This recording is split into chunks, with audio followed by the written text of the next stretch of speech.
16th. Yeah. Well, okay. Well, the first is when I signed on, I just believe, but Yeah. this opened on the Yeah. it So it's opened. like there's so many things that we can kind of do this too. So. Well, actually, I signed in April, but Yeah, yes, started in August. yeah, then it starts in August. About your business here at Sola. So a little bit about myself. Well, my name is Robert Neighbors, and I'm a cosmetologist manager, and I've been licensed cosmetologist since I do believe 1996. I got my manager's license shortly after that, after working in the shop for a little over a year. I started cutting hair at the age of 11. Nice. So my dad used to cut my hair, and one day I asked for an in style back in 1986, and he asked me, he said, "Do you like the way I cut your hair?" I said, "No." And so he said, "Cut it yourself." So I started cutting my own hair. I started cutting my brothers, my friends, people at church. Started charging $1, 2, 3, 5. Just kept going up for demand that I was getting. So Yeah. just ended up to get my prices to where they're at now. So I love yeah, so I was in high school, and in 10th grade I thought I wanted to be a mechanic like my uncle, my late uncle Bill, my dad's brother. And I had a clientele already since I've been cutting at the age of 11, so I figured I need to go to hair school. And Yeah. I had a cousin named Lisa that was uh, she was a cosmetologist. And so I kind of followed in her footsteps. I went to St. Paul College, 11th and 12th grade year. that. Nice.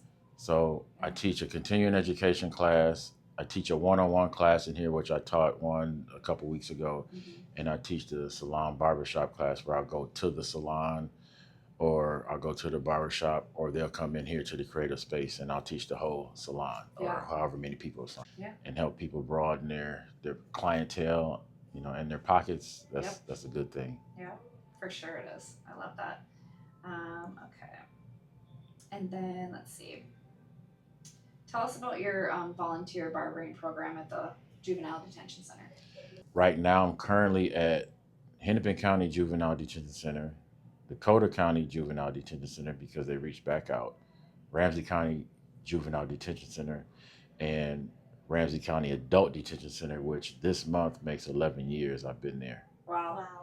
That's great. That's And an awesome can story. you tell us a little more about what you do there with them? So for the adults, I go in there the first and third Monday of the month. The adults pay for their haircuts. They sign up, so they have a program to where when they sign up, they take their money out, and then I go in there. They have a space for me. They have a chair. I bring my lights, all my equipment, um, and they bring them in the room. I cut them. We talk. I show them my book. To let them know that their life is not over. That everybody has things that they struggle with and that they go through. So I share my story. Some of them share their stories, and then they get inspired. And for a lot of people, they think like, okay, why do you go in and cut people in the jail? Well, to me, we're all human. Some people do deserve to be in jail. Don't get me wrong, but we're all one drink, one police having a bad day, one speeding ticket, one red light, no driver's license from going to jail. That doesn't make us all bad. No. So I had a guy that told me recently that this is the best thing that's happened to him in jail, other than talking to his kids. Oh, And nice. he looks forward to me to come in and cut his hair, and I've only cut him twice. Is that your hope, like when you go in and you're, talking to people and you have that opportunity to be like one-on-one with them, I suppose? There may Yep. be somebody in the room, but your Yeah, hope is that they take something away from Yeah. those conversations yeah, and probably leave them feeling a lot better than they felt prior to coming in, because I suppose, yep. they don't have a way to get their hair cut other than you coming in, or if, Mhm. And I think that genuine human connection too. I like Yeah. you touched on that. It's like they are humans. They want they did bad things, Yep. but they should still be treated with respect. Yeah. Yeah. And a lot of them see my book, and the first thing they do when they see me in the hospital is like, "Did you get shot?" It's like, no, it's not. Yeah. It's a kidney transplant. I'm on dialysis, and so just that part right there, and then seeing where I'm at now, that can give them hope. Yeah, I like that. What inspired you to start teaching? Because we know you do a lot of classes for others. Um, What inspired me was I think I was going back to St. Paul College, showing the students how to cut hair and stuff. And then one day, I think my wife's niece Katie, who's at Roseville Sola, she worked at Aveda Salon, I think Chabot or something over here in Maplewood Yeah, across the Salon street. Chabot, yeah. Yeah, and so she asked me to come in and teach because they wanted to know about barbering. So I went over there and I taught, and then from there I just kept going. And then when I moved here, I do believe it was on I think it was my I think my 6th year kidney transplant anniversary. Yeah. I did my first class in a solo creator space. Yeah. I didn't know that that was the timing of that. Yep. Yeah. My first class was here on my anniversary, my kidney transplant. Just the most rewarding with all of the education that you get to provide. The most rewarding? That's a good question. I've never stopped to think about that. Yeah. Well, I guess just the fact that, the stuff that I've been through and to show people that, life isn't over. Just keep working, never give Right. up, keep pushing, keep Learning striving new for, things. yeah, keep learning new things, keep striving for what you want in life, and just hang around people that you can learn from, and Yeah. get that positive Grow. energy. Yeah, because you could be out here and what they say, show me your friends and I'll show you your future. Yeah. So Yeah. so I can just That's very true. keep giving back and showing people that whatever happens to you, just keep pushing. So I think Yeah. that's one of the most beneficial things, that I can be an inspiration and walking proof that it can be done. Yeah. How has like the freedom that you've had at Sola, like the freedom that you get running your own studio, how has it helped like pursue the education and volunteer work that you have? It's helped because I don't have that much of an overhead. I try to get students and other stylists to think beyond the chair Yeah. instead of like, okay, I got to go to work to make money. Mhm. So you can also make money by, like I said, you have a book. I got a book. You have your merchandise, or you're selling products, Yeah. or you record your stuff and put it on YouTube, and Yeah. you go to these centers and stuff. A lot of it may not be pay, but it is more inner working on you and with them. So Yeah. it's fulfillment, the classes, the education. So, Yeah. all of that can be the merchandise and all be in a separate form. So Mhm. that's what Solar has allowed for me to do. I love that. Good. Any advice that you'd give other beauty professionals who want to make an impact outside the salon? We kind of just covered that with what you said, but Yeah, we kind just of that thinking beyond the chair. I think Yeah. that's I love exactly. that. I mean, that was Yeah. going to be my next question, so I feel like you kind of covered that. Yeah, think beyond the chair. Yeah. Whatever you do, like they say, everything is, your life is content. Mm-hmm. You know, your own content. Just walking. Somebody can't walk. Mm-hmm. You might inspire somebody to walk. Just something simple as that. Yeah. So, you're shampooing somebody. Maybe some people don't know how to shampoo. Maybe they don't know how to give the head massage. Maybe they don't know how to drape a person. So, all of that stuff, the little things that you show, there's somebody out there that might be like, you know what, I want to do hair, or I never thought about doing it like that. So, I think a lot of times we're hard on ourselves because we want it to be perfect, but the way you cut hair, the way you cut hair, the way I cut hair, it's all different. All different. It's all from perspective, Right. It's like you hold the shears like this. Oh, yeah. You're supposed to have this and keep your elbow. Well, It's I've all how been, we see shapes too. yeah, Right? yeah. We all You have to see be able to shapes see it. different. Yeah. So, Yeah. being that I've been cutting since the age of 11 and haven't had any major surgeries, no carpal tunnel. Yeah, my wrist and elbow get sore from holiday season, but Yeah. one of the biggest things that I do believe that cosmetologists need to do and barbers, they need to stay in shape. Mm-hmm. Standing all day, your legs, if you don't have your legs, you can't make the money. So if you can, stay in shape and, be the best version of yourself so you can give the best version to your clients. Yeah, I agree with that for sure. It can be hard on the body. Very hard. So you're about to celebrate your 10 years here at Sola. Yes. How does that feel for you, for just that milestone? It feels good. It feels like it went very fast.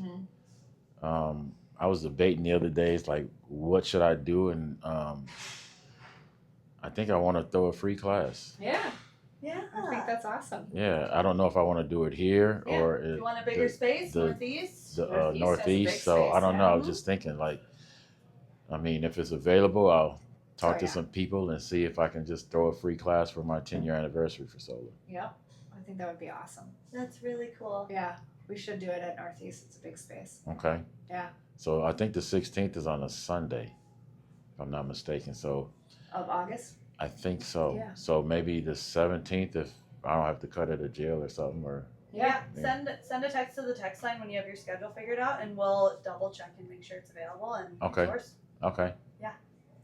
Any advice you'd give anybody, or you would give yourself, 10 years ago when you first thought about touring Sola? Because I know, like, for me, I had my own salon, so coming in, I already knew a lot about it. I'd done my research and I was kind of like ready for it. But I know a lot of people that I tour with or that Savannah's toured with, they're just gathering information. Yeah. How was it for you coming in here? Did you know a lot about Sola before you did your first tour? Did you? You know, I got stuff in the mail from Sola, from other suites, and I was so set on getting my own space and my own building. Yeah. And the reason I made the jump from where I was at was because, going through my health problems, it kind of just it dampens your spirits. And then after a while, when you're healthy, it kind of, okay, you need to get out. Your dreams,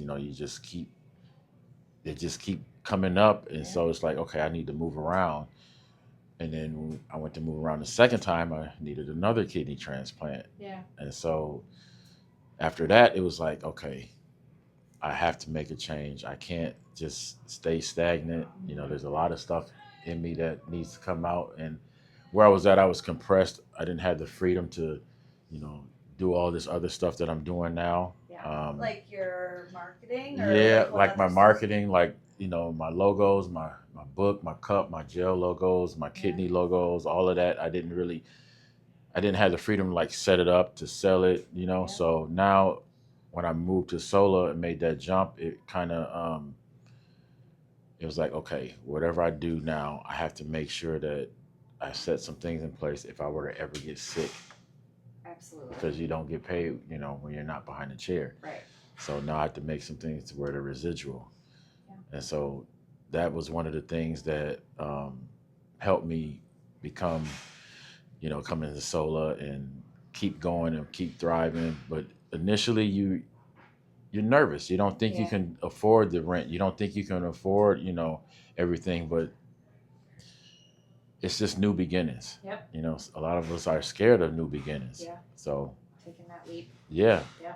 So you take that leap, and then once you take that leap, you never know what could happen. So Yeah.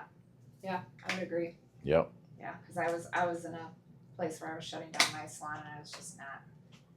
I was like, oh God, what am I going to do next now? I've already owned my own salon, shutting that down after 10 years. But I was like, once I heard about Sola, I was like, this is where I want to be. Yeah. I want to be here and do my own thing and just worry about myself and my clients. And then I could focus more on me. Yeah. When you're in here, you can work on your skill set. You see yourself, work. You can hear yourself work. Yeah. You know what you need to work on and what you need to stop doing, because you get these habits. I agree with that 100%. You got these habits that you pick up from working at shops, and then it's like, okay, why was I doing that? Yeah. And so now you get here, it's private. It's like, okay, you start getting into a flow, and then all of a sudden, you have your routines and you have your setup. But initially, you just have to see me. It wasn't that hard because I started at 11 by myself. And so when I went back to this, it made me feel like I was back in my basement. Yeah. So, but to a lot of people, that didn't know the basement or know me, it's like, who are you going to talk to? Well, my client. Yep. That's That's exactly what I say to everybody. That's all I need to talk to. Yeah. Well, and it makes you a better listener too, because you do have the distractions of everybody else in the salon around you and their drama, and you're kind of eavesdropping, or they're eavesdropping on your conversations. It's so much more personable in a Sola studio than my relationship with all my clients grew, because as the salon owner, I was picking up all the other pieces, so I would get disrupted, during my service to you know, Yep. handle a return at the front desk, or to go plunge a toilet, or whatever it might be. You know, somebody Mhm. not showing up for work at the front desk, and I'm having to try and answer phones and do hair. So Yep. when I came here, I knew I could solely focus on myself and my clients and my work. And your tools. Yeah. Can I borrow this? Can I borrow that? Yeah. Do you have this? It makes you have to be responsible. Yes. Even if you were responsible in the salon, Yep. nobody's borrowing your stuff now. Yes. You're not coming in and it's, where did my Yes. blow dryer go? You know, Yes. where did my clippers go? Yep. I've been in places where people thought I left and I'm in the basement, Yeah. you know, getting food or something, and then next thing you know, you hear buzzing. It's like, what are you doing at my station? Yeah. You know that, or That you happens come in, plenty of times, you yeah. come in, and you got hair on your clippers. Like, I know I didn't leave this hair on my clippers. Right. So then Yeah. I start packing my stuff up, taking it with me. Mm-hmm. So it's like, Yep. This is great. Yeah, I get to lock your door and yeah, keep all your things nice. yep, Yeah. yep. Yeah. I loved that. That was my first realization, my first night here. All right. I think we hit all of the questions that we really want to hit, but the last thing I want to close out on is just, how's it feel being a business owner for almost 10 years? It feels good because I seen it, but it was work having to get to this point. You know, like I said, you know, needing kidney transplants and, you know, being on dialysis. You want to be here, but you have to get through this to get to that. So, you know, my brother helped me first. My kidney transplant lasted 9 years, and then my dad helped me, and so I'm on my 14th year with his transplant. And so, a lot of people don't know is that my dad is 72, and the kidney that I have is 72 years old too. So, Wow. so So it's so interesting to think about it that way. yeah. So I'm working off a 72-year-old kidney, Mm-hmm. and you know, and then being able to write my story, you know, that's even one of the most, I think one of the most compelling things that I've done is be able to write a story, write a book, and it'll be here way beyond me. It'll last way beyond me. It past my daughters, my kids, their kids. It'll be here. It'll be here for life. So that's that's um that's all I can really think about right now. You know, celebrating 10 years. I'm just grateful to still be here and be able to have the impact that I have.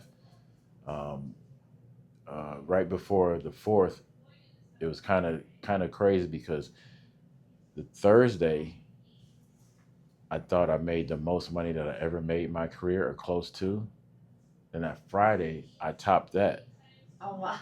And so I, Congratulations. and so I was like, okay, at 50 years old, I'm still setting records, and it's Yeah. like I was just you know, blessed and grateful to be in that position. So yeah, What a way to ring in. Yeah. Your 10th Right. anniversary, you're like, Yeah. best day I've ever had. yeah, Yeah. Twice. yeah, back to back, yeah. Yeah. Back So, to back. Yeah. yeah. That's amazing. I love that. Well, I appreciate Thank you you. all interviewing. Yeah, thank you for interviewing your me, so, time. Yeah. This is amazing. Thank you. I always love hearing more and more about your story. Thanks. I know. Yeah. Yeah, we were talking about who we can interview. And I'm like, I Like, know. Robert. Yeah, I know. Yeah, you just got a good story, and you're willing to do it. You know, some people we ask if they'll, you know, sit down with us and talk, and they're like, man, I don't want to be on camera today. Or it's like, no, it doesn't have to be today. We can schedule it. You know, Yeah. they just don't want to be. I don't know. And Well, some you're people so don't like. inspiring too. Yeah. It's like your story is so, there's so many chapters to it, Yeah, and it's yeah. like, if people want to volunteer, if they want to teach, if they want to have their best sales day ever, Yeah. you know, it's like there's so many things that people can look up to you for, Mm-hmm. and so that's why this is really exciting for us to do. I appreciate it. Yeah. I appreciate it. Yeah.